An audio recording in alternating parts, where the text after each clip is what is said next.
Our brains are just incredible machines. But let's be honest, when it comes to judging probability, they can be notoriously bad. We're constantly making these simple, intuitive mistakes that lead to, well, some pretty bad decisions. So in this explainer, we're going to learn how to spot these mental traps and start thinking a whole lot smarter.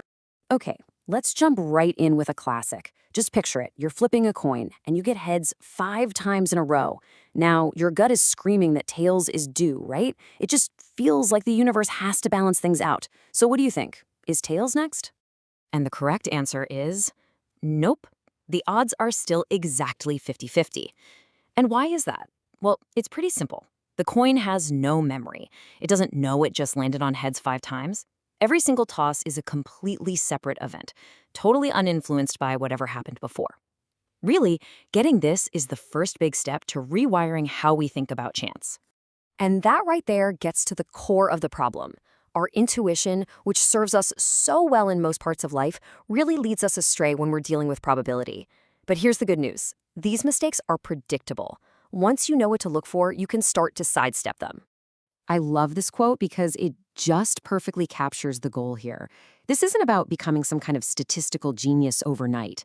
It's about doing what the pros do, just avoiding the common blunders to get ahead.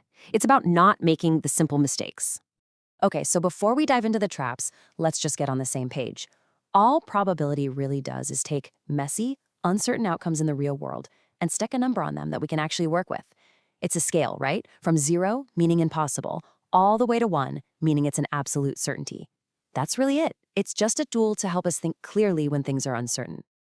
All right, let's get into our first major mental trap. And believe me, this is a big one.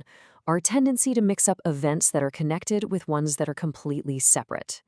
So on one side, you've got independent events, like our coin flips. The outcome of one has absolutely zero effect on the next. But on the other side, you have dependent events. And a great example of this is something like car insurance. If you get into one accident, your premium goes up. Why? Because statistically, you're now more likely to have another one. The two events are connected. Getting these two mixed up is a fundamental, super common error. Here's a really handy little rule of thumb to keep in your back pocket. When you want to know the probability of one thing or another thing happening, you usually add the probabilities together. Think of it like you're increasing your chances. But when you want to know the probability of one thing and then another thing happening in a sequence, you multiply. And that makes sense, right? The odds of two specific things both happening are always going to be lower than either one happening on its own. It's a great little gut check. All right, trap number 2. This one might be the most human one of all. Our brain's complete obsession with finding patterns, even where there's nothing but pure randomness. I mean, it's just how we operate. We're wired to find meaning. We see faces in the clouds, we assume a basketball player who makes a few shots has a hot hand. We instinctively search for a cause, a story, a reason for everything. Because, let's face it, randomness just feels chaotic and uncomfortable. This is such a classic example. You read a headline, a cluster of a rare cancer has popped up in some small town. Your immediate reaction is to find a cause. It must be the water or the local factory, something. It just feels way too specific to be a coincidence.